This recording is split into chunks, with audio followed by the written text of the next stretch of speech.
We're going to turn now to another major case. This is the trial of Colin Gray, the father of the accused Apalachee High School shooter.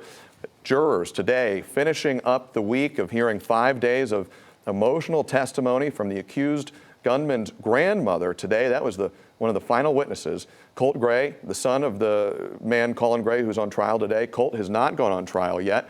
His father, Colin Gray, on trial. Prosecutors working to convince jurors that he bears some responsibility for what happened that day. Both of them have pleaded not guilty, but the trial continues for Colin Gray, and our Marissa Sarbach is live right now at the Barrow County Courthouse. Marissa, what have you heard inside the courtroom today? Well, Zach, certainly the most compelling testimony that we heard today was from Colt Gray's grandmother, who is also Colin Gray's mother-in-law. This was lengthy testimony. She was on the stand for hours between this morning and this afternoon, sharing many of the conversations that she had with Colt Gray, including one where he told her he believed that he suffered from mania and schizophrenia. Now, we also heard from a GBI special agent today. One of them took the stand showing photos of the Gray house in Barrow County, where agents collected evidence the day of the school shooting. What you're looking at are photos, pictures, and newspaper clippings about the Parkland school shooter, Nicholas Cruz, clearly displayed in Colt's room. The court was also shown photos of unlocked guns and loose ammunition all around the home.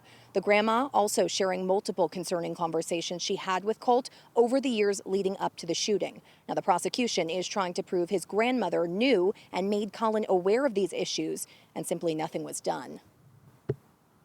If I do something terrible, would you still love me? I think that's the way it was worded. I asked him why he would say that, later. And I said, why would you think that I wouldn't love you? And he said, I don't know. And I said, well, why would you think about doing something terrible? And he said, I don't know, I was just asking. Okay. And of course, my first thought was suicide. Yeah, I can see that.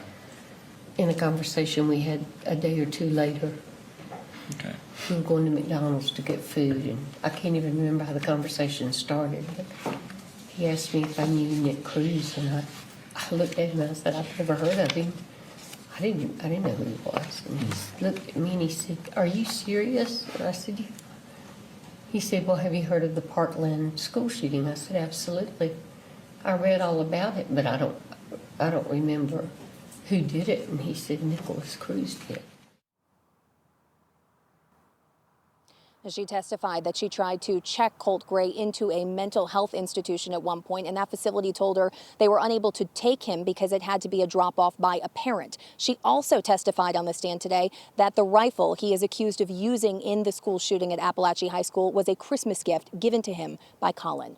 Live outside Barrow County Court today, Marissa Sarbach for 11 Alive News. Marissa, thank you for that update. We know you're going to continue to stay on top of this trial as long as it takes.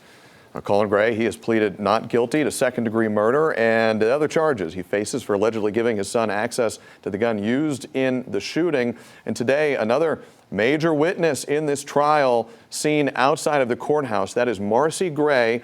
She's expected to be the first witness called Monday when court resumes at 9 a.m. She is the mother of the accused shooter, Colt Gray. We're going to continue to stay on top of the developments as they unfold in court every day right here on 11 Alive Plus.